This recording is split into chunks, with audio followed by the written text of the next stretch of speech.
Chapter 8 Cycles.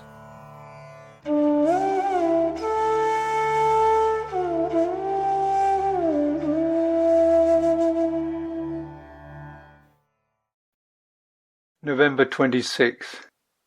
Another dark evening, and we were still walking. Not that I was eager to get anywhere.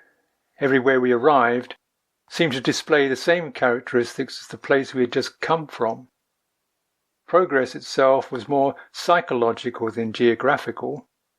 The land always looked much the same, in paddy fields stretched out and scantily decked with clumps of mango, banyan and bodhi trees. On its stage the pujas, the walking, the going for alms, and the occasional halts for tea came round repetitively. The progress was a matter of being undone and swallowed by the forces around me, the bantering inner and outer voices, the sweat and grime, the grit in the throat. The balance came through simply focusing on these things. Through yielding into the dullness, my plodding assumed an ox-like doggedness, pushing steadily forward. Walking wove a net of assurance, giving me the semblance of control over my destiny. Even as the world flooded through me, I could take refuge in the appearance of being able to walk through and away from it. Rationally, I knew better. There would be no getting away from the heat, the "where are you going?", the psychological chafing, bodily discomfort and fatigue, except by ceasing to resist them. But such abandonment takes time. So when I contemplated the urge to keep going and questioned it, all the real reasons and needs came down to one point. I want to escape being vulnerable. Let me find a place where I can close a door. But on the open road of a pilgrimage, all the doors are open, and they do not open onto shrines and sunsets and peaceful places, only onto more doors that gape as vacant as the stares and questions that you pass through. Kahan ja rahe hain? Where are you going? The question penetrates. So you keep walking. Maybe the night will hide you. The pivot of the day for us was the alms round, commenced by the ritual of adjusting my robes and slowing the pace. Almsfaring makes you completely vulnerable to the unknown scene around you. It is time for realizing humanity in a way that few people can. There was a kind of dignity in the humility of the lifestyle that the Buddha espoused. They do not brood over the past. They do not hanker after the future. They live upon whatever they receive. Therefore, they are radiant.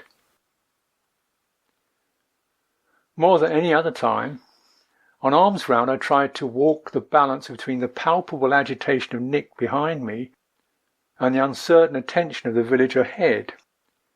So I centred on the bhikkhu's rules for alms gathering. I shall go well restrained in inhabited areas. This is a training to be done. I shall go with downcast eyes. This is a training to be done. I shall go with little sound in inhabited areas. This is a training to be done. Sometimes we would leave the village only to be called back.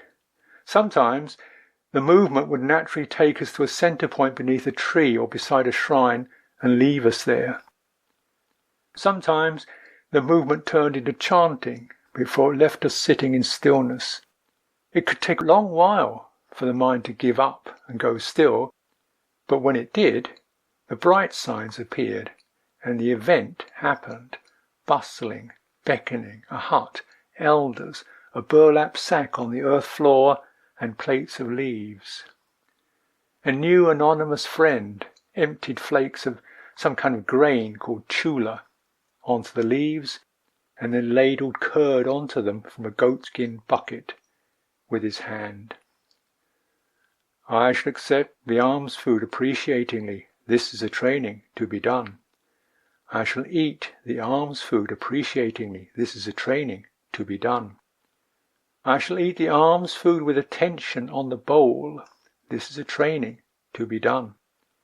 I shall not make up an extra large mouthful. This is a training to be done. I shall not eat stuffing out the cheeks. This is a training to be done. I shall not eat scraping the bowl with a finger. This is a training to be done. After the meal, we gave the blessing chant and a few words on peace or generosity or on what we were doing. It brought me again to brightness, to the place of belonging to what is good and recognizing its universality, and a little more of the hide around the heart would wear away. Because of this, it got easier to rest for a brief period in the middle of the day with a bunch of children squatting around me, exchanging loud whispers, pointing my heavy leather sandals, and occasionally venturing into a few inquiries.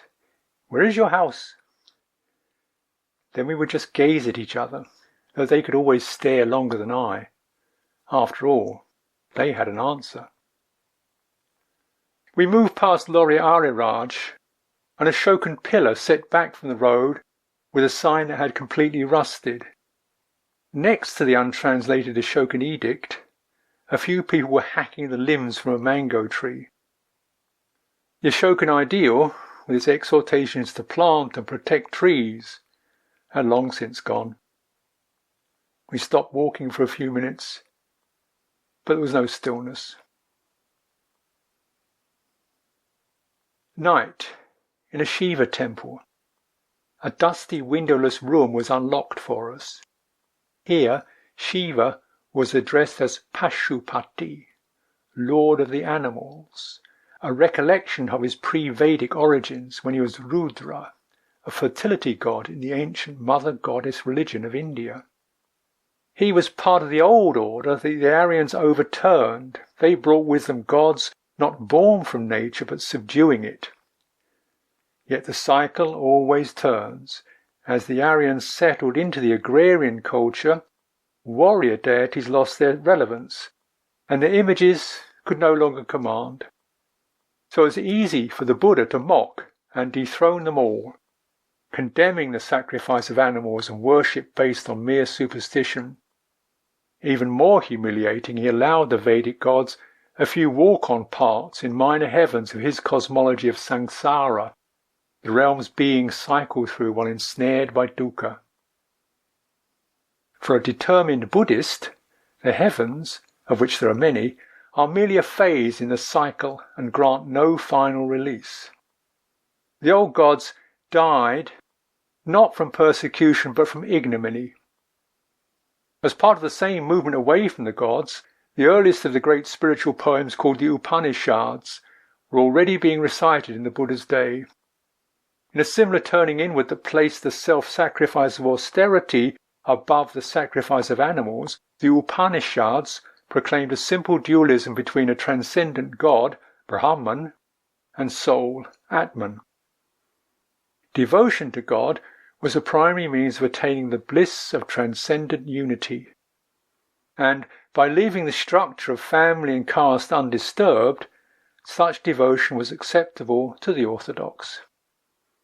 But the cycle turned again. Devotion and ritual require gods with forms, and so the formless God acquired many. So the gods returned, though they were essentially different from the old Vedic deities. Brahma, and more vigorously Shiva and Vishnu, are transcendent and immanent. They are the creators of the cycle of existence, as well as manifesting in forms that participate in it. As such, they are aligned to that feminine power that gives birth, is sought after by its creations, consumes them, and gives birth again. Virgin, Madonna, and dark goddess. Shiva and Vishnu are male, though sinuous, forms, but their activities are characteristic channels for goddess energy. Vishnu is the recumbent dreamer from whose navel a lotus buds and opens to reveal Brahma, the creator of the universe. Brahma opens his eye and a world system is born. He closes it and the world ends. 1,000 of those births and deaths constitute a day in Brahma's life. 360 of those days make up a year. After 100 of those years, and a vast carnival of world systems of heroes and wars and glory and decay, the world play is over. World-creating Brahma and the lotus are drawn back into the body of Vishnu until the next dream sends forth a new lotus. Meanwhile, Vishnu manifests in the world in mortal male forms such as Krishna and Rama, whose purpose is to defend or re-establish true Dharma. Some of Shiva's roles display the same female knowledge, and his consorts are powerful and greatly revered. Shiva is the turner of the cycle of creation and destruction, of fertility and death.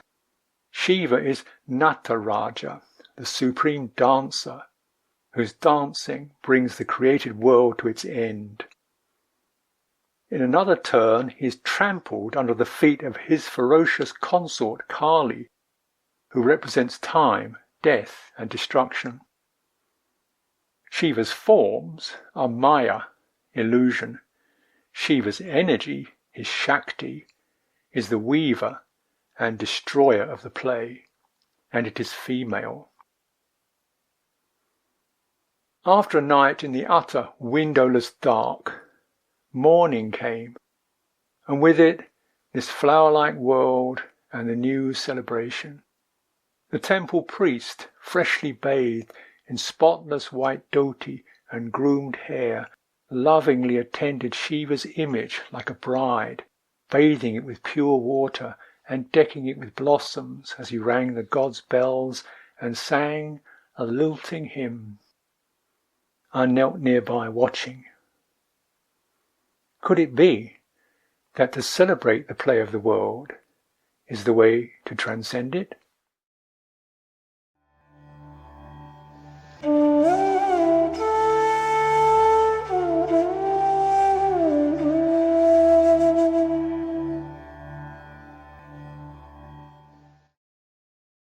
Our daily alms rounds were a great learning experience for me. Day after day I'd fail. I'd try to walk into the village 5 steps or so behind Ajahn Sucitto, slowly and calmly, keeping my eyes on the ground. I would try, but in no time I'd be looking over his shoulder, trying to spot the best possible place to stop. I'd quickly learnt that we got better food from the big brick houses in the middle of the village, with the TV aerials on their roofs, than from the mud huts on the village edge. My mind would start yammering, and I'd often end up trying to give advice. Bunty, that looks a good place over there," mentioning a little temple or tree that just so happened to be in the middle of the village, next to the big houses. Afterwards, I'd always resolved to show more restraint next time, but usually to no avail. Once we'd stopped and sat down, my agitation would subside. There was nothing left to do now. All I could do was be open and wait. My mind, so intent on the outcome, would be right there in the moment. That waiting, not knowing, could be so powerful. When someone did offer us food, it would be such a beautiful blessing. The offering would manifest in so many different ways that I could never predict how it would be. But there was one infallible rule.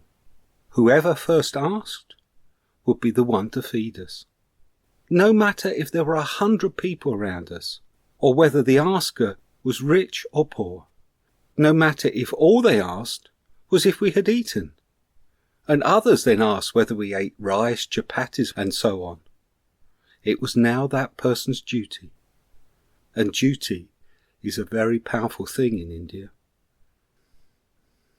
To begin with, we weren't having breakfast. Ajahn Sucitto had wanted us to live on 1 meal a day, as the Buddha recommended his monastic followers to try and do when possible. So that one midday meal was often it. Whatever we were given would have to last us the next 24 hours. As we went on, That resolve slowly got worn away by my offers to stop at a tea stall in the mornings, and then perhaps to have a little something with the tea.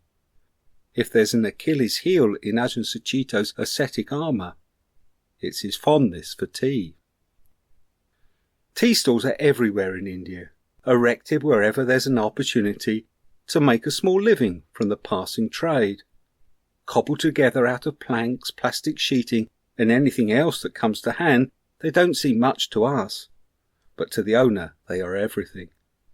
They live and work in them, willing to make tea at any time or day.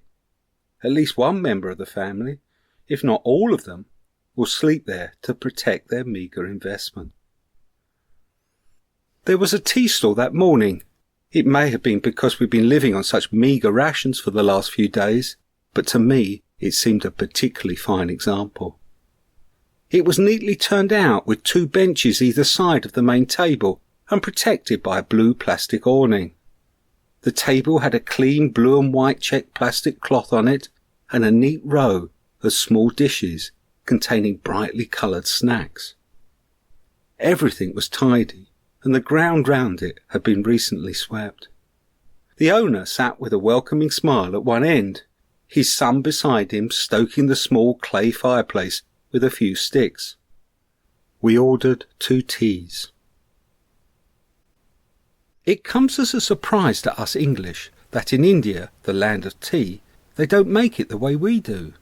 Instead, water, milk, sugar and some fine tea dust, which is presumably cheaper than the tea leaves India exports to the rest of the world, is brought to the boil in a small saucepan over a fire. A little spice is usually included, cardamom or perhaps a small piece of ginger. Once boiled, the mixture is strained through a muslin cloth into small glasses. All over India, the price for a glass of tea was 1 rupee. What varied was how much tea one got and how good it was. The tea at this stall was particularly good, as were the small plates of curried chickpeas that Ajahn Sucitto agreed to have with it. The father and son were friendly and attentive, and when we left I was so taken with their little stall that I wrote out a sign which read, "The best tea shop in the world," and showed them how to fix it on the front of the stall. They were pleased, even though they couldn't speak a word of English. The tea stall was positioned where a road came up and over the bund. I'd noticed this huge dyke on the way from the river to Udaipur Nature Reserve. It was built by the British to retain the Great Gandak in flood. It was my map which called it a bund. The map also showed it following the river south to where it joined the Ganges, some 5 days walking away. So I'd suggested we try walking on it. It should be better than the road, and would give great views of the river and wildlife. The bund did provide great walking. It meandered through the paddy fields, its sides planted long ago with trees that gave us shade, and there was a well-worn path along the top, used as a local highway by people on foot and bicycle. There were no noisy lorries or buses, no need to map read, and there were even mileposts for counting off our progress. It was by far the best walking we'd had. Ajahn Sucitto was obviously enjoying it. The simplicity allowed him to use the walking as a meditation. He'd get so absorbed and reluctant to stop that he'd even miss someone offering us tea. For me, though, there was only one problem. We were more than half a mile from the river, and so there was no view of either it or its wildlife. As we walked the bund, we had an overview of the surrounding land. We were some 30 feet up on the only piece of higher ground, passing through a vast flatness of checkered fields, villages dotted everywhere. Most of the villages were on the side of the bund away from the river, protected from its flooding, and tracks came up and over the bund to their fields on the other side. There were also occasional small communities on the top of the bund, which we would pass close to through the day. At first light, there was the pungent smoke from small fires lit outside front doors, with much of the family squatting around them, warming themselves, their tethered animals snorting plumes of white vapour. No adult women were to be seen then. Presumably they were inside preparing the first meal. Later, we'd see the people making their way to the fields, herding their cows and water buffaloes ahead of them. Around 10:30, they returned alone for their midday meal, and then they'd be back home again with their animals well before sundown.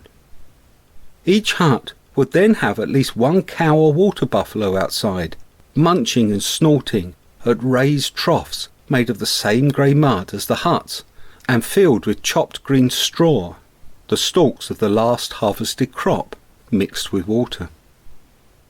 The animals are such an integral part of their lives and so important in extracting the maximum from the land that I could see why the Hindus had come to worship the cow.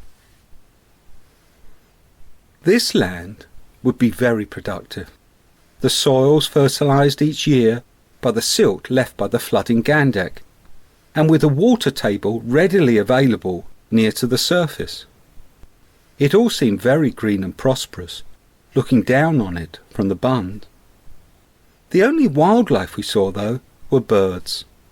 A few small species in the trees, and little egrets and paddy birds in the wetter fields.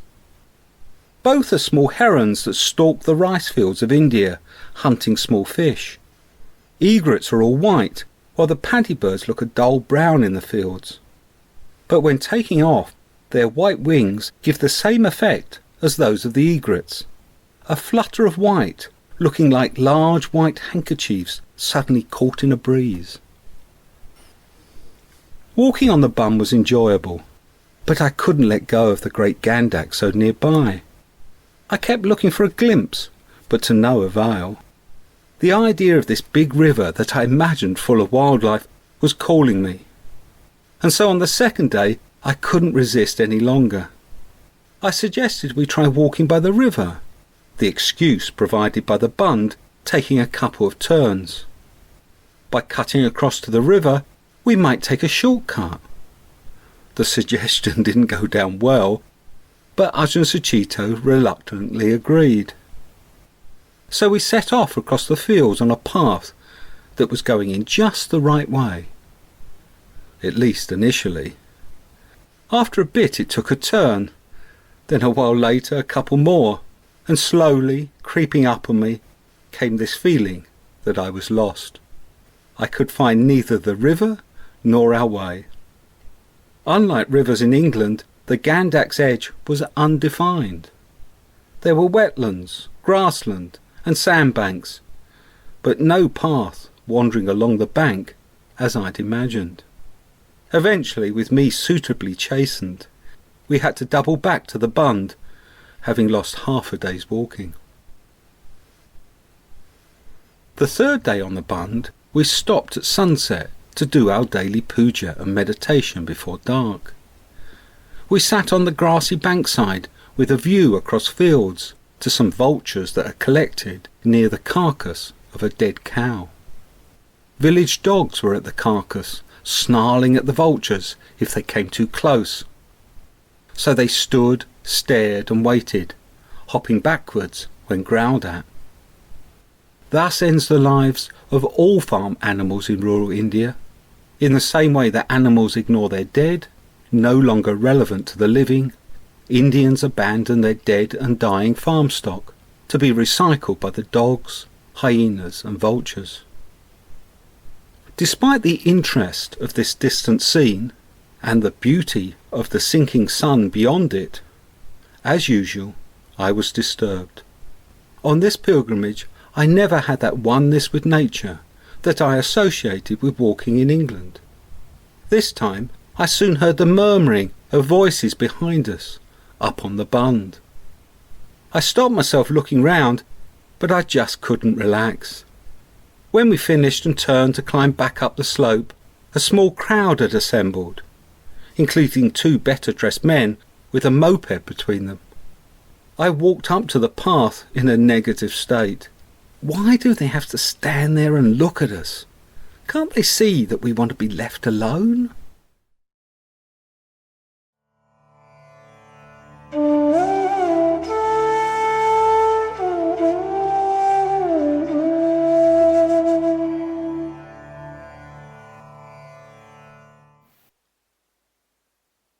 November 29th. At the end of a shining day, the red sun was swollen and sinking on the horizon. Its final gaze was cast over the life-death business of some dogs disputing the remains of an ox or a buffalo with a gang of vultures. It was time for us also to sit on the earth and be gazed at. We were just off the bund, so obviously we were going to attract people, and anticipating Nick's reaction, I thought that chanting the Metta Sutta might create the kind of space that would keep things tranquil. Whatever living beings there may be, whether they are weak or strong, omitting none, the great or the mighty, medium, short or small, the seen and the unseen, those living near or far away, those born and to be born, may all beings be at ease. The suppressed chattering behind us and the agitation beside me became more turbulent, so we turned. Up on the bank, a gaggle of youths and men were looking on with excitement. Two men dressed in the Indian Western style were wreathed in smiles, one supporting a moped, the other jigging up and down in rapture. "We are very happy to see you. We are very pleased to see such devotions that you are doing. It makes us very happy, very, very happy." His cycling companion's smile widened into a beam spreading across his smooth, bespectacled countenance. It was the dancer, however, who was the man of words. A torrent, in fact, a rhapsody of delight. "We are very much appreciating such noble activity and expression. It gives us such great happiness to see you." He actually wriggled with glee. Infectious stuff that brightened even Nick's tetchy reactions. The dancer introduced himself as Naval Kishore Singh, and his friend, on Hero Honda motorcycle, as Mr. Tiwari. Mr. T was silent, but affirmative smiles underlined his broad, glossy brow. They were both school teachers. Mr. Singh taught English and very much admired Shakespeare. He was certainly too large in gesture to be properly savoured off stage.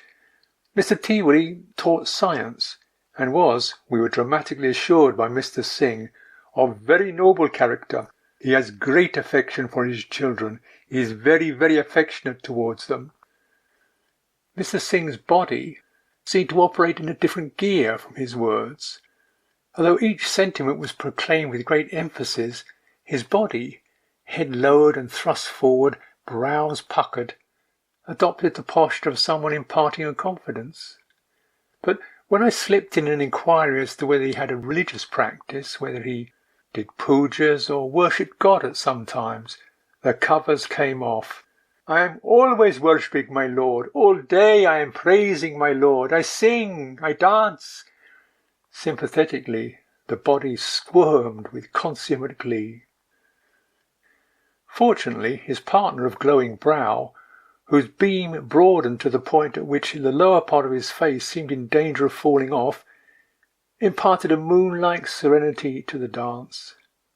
In fact, it was Mr. Tiwari who, by some slight gesture and inaudible phrase, got us moving. Myself, Nick, with Mr. Singh importuning us to stay at his house, himself and the Hero Honda, which turned out to be in some minor state of disrepair, and a dwindling group of lesser characters ambling along the bund in the evening. Nick kept declining the offers firmly and explaining with calm authority that we were pilgrims, and that meant sleeping outside. This only served to heighten the rhetoric that accompanied the invitations. Eventually, Mr. Tiwari dropped off with the bike, and Mr. Singh disappeared. We strode into the dusk looking for a tree to camp under, not very far before Mr. Singh returned solo with redoubled pleas.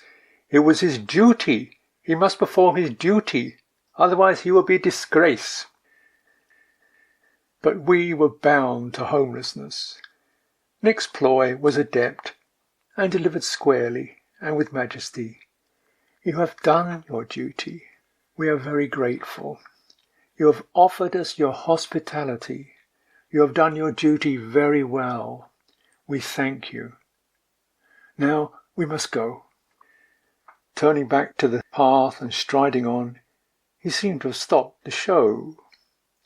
Until the next morning, as we passed through a village, Mr. Singh was at the gate of his house, ecstatic, and calling us in with siren songs of food. The love of solitude and homelessness capsized with the first few bars of the song. After all, we were alms mendicants, and our duty was to receive offerings. On the veranda in the front yard of the large house was a group of Mr. Singh's associates, fellow thinkers and philosophers, and a pot of milky tea. Here was Mr. Singh's nephew, voluble but bitter, a commentator on the political scene. Another one seemed to be dozing in a chair until Nick began inquiring about plants, and he reeled off in a monotone the name of every species in the surrounding landscape. Then entered the smiling wife. We have great affection for each other, great affection. Bustling in from the kitchen area with 2 plates of hot, tasty parotas and mango and lime pickles. She is very cunning. Enough to give any homeless wanderer serious doubts about the alleged unsatisfactoriness of the household life. Down went those parotas 4 apiece, and as the plates emptied before our appetites, the daughters, correctly interpreting the feebleness of our protests, appeared to top them up with even more, fresher and more succulent parotas straight from the pan, 5, then 6, and more tea, while the thinkers and Nick exchanged ruminations on plants and land and the state of India. It was the transcendent Mr. Tiwari who appeared again with moped and smile to signal the end of the cycle. I never heard him utter a word, but whispers were made in the ear of Mr. Singh, who realized ecstatically that he was late for school. Rather than precipitating action, this lateness seemed to be recognized merely as a state of being as worthy of celebration as any other. Perhaps it was Nick who brought down the curtain by having Messrs. Singh and Tiwari pose for a photograph standing on either side of the repaired motorcycle. Bringing the hero Honda into the picture turned the balance. Devotion to the formless now turned into right action as, waving enthusiastically, the pair roared out of the gate and back up the bund.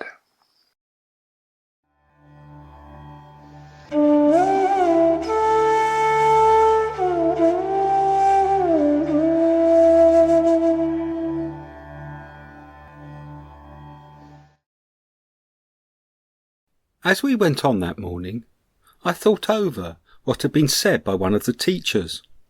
The one we later agreed was the dormouse in this Mad Hatter's tea party.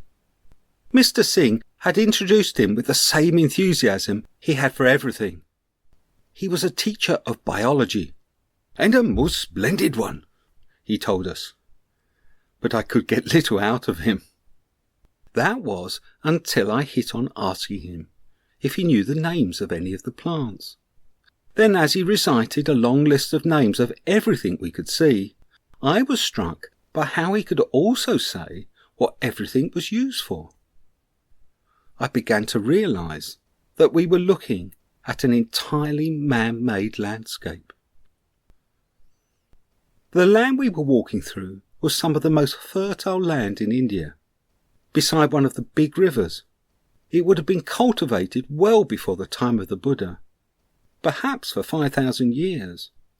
As a result, everything we could see growing was there for a purpose. Maybe not everything had been planted, but it all must have been tolerated for a very long time. That, I realised, was why we had seen so little wildlife. The Indians may have a good attitude to living creatures, not killing them unnecessary and not eating them, but their intense management of this land meant no wild habitat remained for the wild animals to live in. In nearly 2 weeks of being outdoors, day and night, we'd seen just one small group of chital deer and a mongoose. I would see much more than that walking for a day anywhere in England. The only wildlife in any numbers were the birds, because they're able to live with so much human activity. I couldn't help but notice on the map that just before we left the Bund, after 4 days walking, we would at last be right next to the Great Gandak. That morning, an hour or so after leaving Mr. Singh, we came round a bend and we were suddenly on a cliff being eroded by the river, trees behind, for once no one in sight, and the Gandak slipping slowly and mightily, full of silt, past us. It was the time for our normal morning stop, and Ajahn Sucitto agreed that this would be a suitable place. So we sat overlooking the great river. Downstream, sailing boats were hauled up on a wooden jetty, and across the river, on the distant bank, grazed flocks of ducks and grey-lag geese. This is what I had been looking for. My heart trembled. At last, sitting by the river, feeling at one with it all. "Shall we go on?" asked Ajahn Sucitto. We had had our standard 15-minute stop, it seemed, and my companion, as ever a chap of unwavering application, knew it was time to set off.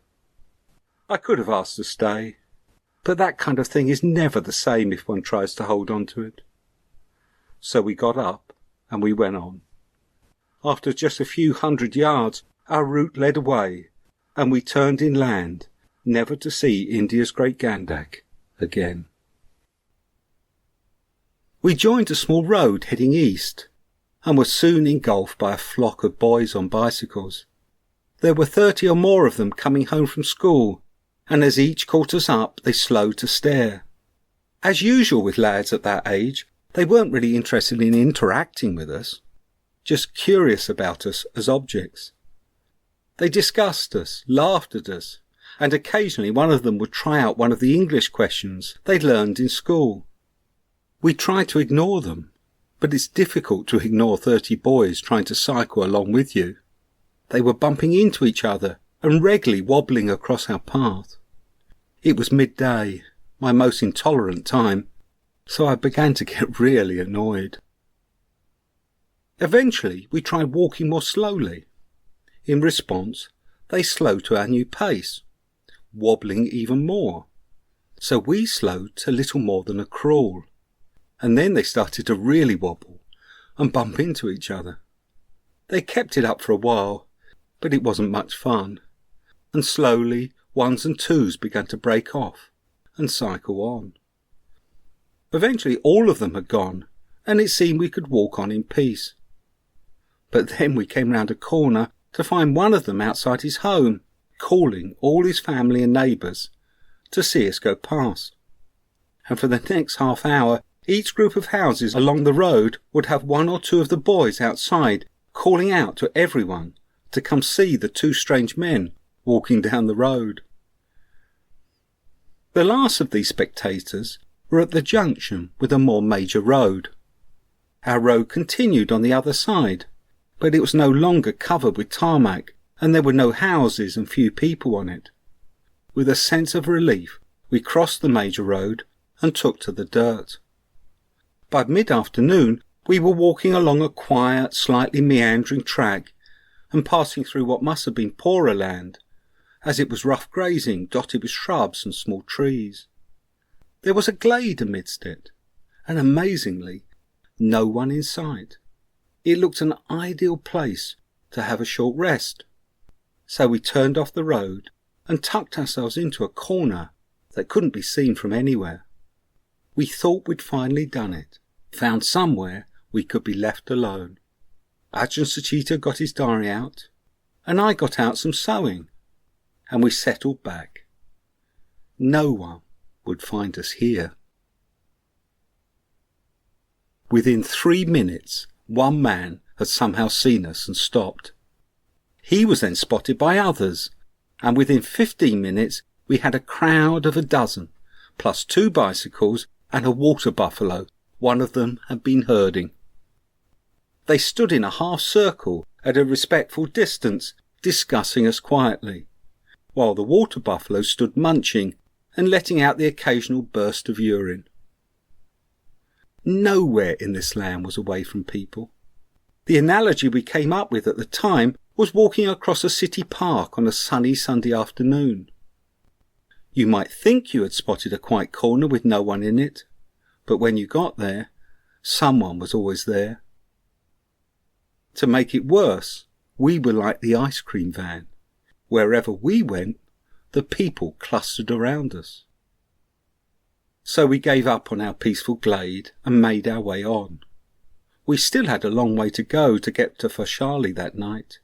Sitting in the shade of the glade, the afternoon autumn heat of India had been pleasant. But back on the road, it was oppressive again.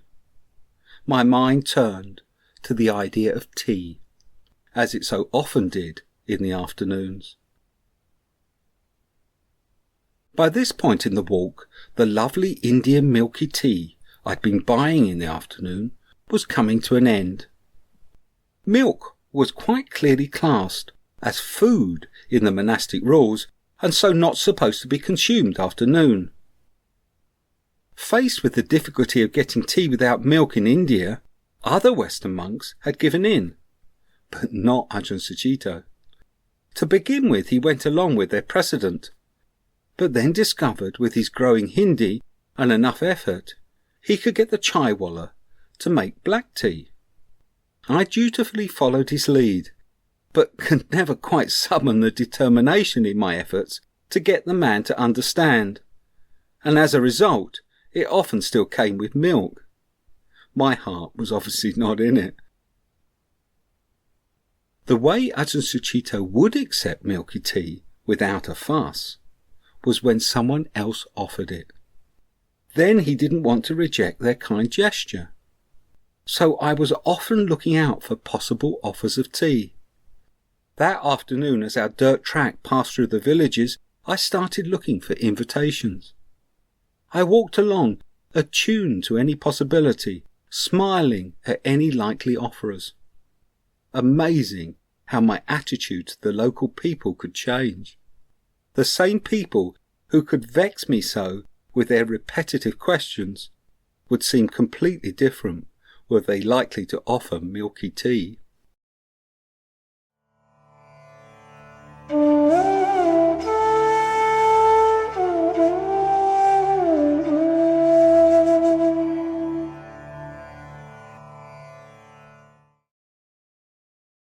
Writing it all down helped to keep the events experienced within some wholeness, some continuum. Without something constant to refer to, we'd all go crazy. I suppose most people use their homes, their relationships, or self-image as the stable reference point. But in order to have some stable reference through the many changes of the pilgrimage, I tried to encompass every effort and every person involved with a blessing. Every day I would devote the effort of the walking to all the people that I had contact with, so that something in us would move together on this journey for a while. My way of engaging with the changing hosts would be to take them into my mind and heart and record a few images in the little ochre silk-bound book. That act connected them to the circle of Sangha that I was writing for. In a way, it hardly mattered how accurately anyone else could receive those images. At least, the cycle of watching and connecting encouraged my heart. Here are a few fragments that still remain.